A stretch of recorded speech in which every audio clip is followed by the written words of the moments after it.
In high school, I read 12 Years a Slave for the first time. I expected it to be like any other history assignment, but instead it became one of the most emotional, difficult, and transformative experiences I've ever had.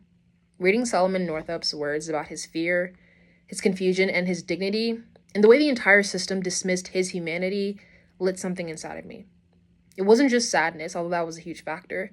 It was the awareness. It was somewhat anger, if I'm honest. And most importantly, it was the responsibility I felt. Hello, my name is Lageju Awangani, and thank you for considering my application for the Committing to Justice Scholarship.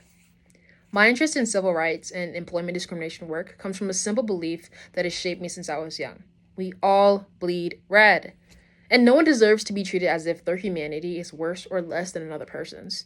But that belief didn't really become a true calling until the specific moment that changed my life forever. 12 Years a Slave. That book pushed me to ask deeper questions about modern discrimination, and also some controversial questions. Questions about who's still getting ignored, who still gets silenced, and who suffers when systems fail to protect them. And that motivated me to take real action. At the time, I was president of my high school speech and debate team. Now I'm vice president of my college speech and debate team.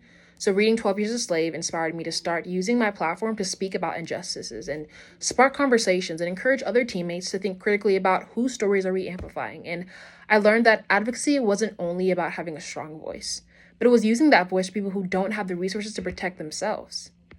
That idea continued to guide me today. Outside of school, I volunteer and appear on our Close Friends podcast where we highlight experiences about people who've been treated unfairly, whether it's in the workplace or schools or communities.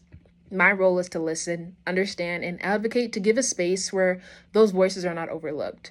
And these conversations are with many different kinds of people. I mean, people who faced wrongful termination because of unequal pay, retaliation, maybe discrimination based on their race, gender, immigration status. It can go on. Hearing their experiences has made me realize that this issue is real and it's personal. It showed me how deeply employment injustices can disrupt not only someone's career, but their confidence, stability, and overall sense of worth. And all of these experiences are why I want to advocate in the legal field. I think civil rights and employment discrimination law is not just a career path for me, but rather a sense of responsibility because I'm truly driven to fulfill what is right. I want to stand by people who not only have to stand by themselves, but have someone to speak for them. I want to hold systems accountable. I want to build a future where justice is not based on who has power, but who has rights. And what inspires me most about this field is the idea that one case, one advocate, and one act of courage can completely change the course of someone's life. That is the kind of work I want to dedicate my life to. And it's the work that drives fairness, not just through words and not just through plans, but through real action, which makes real change. Thank you so much for considering my application, and thank you for supporting students who are committed to justice.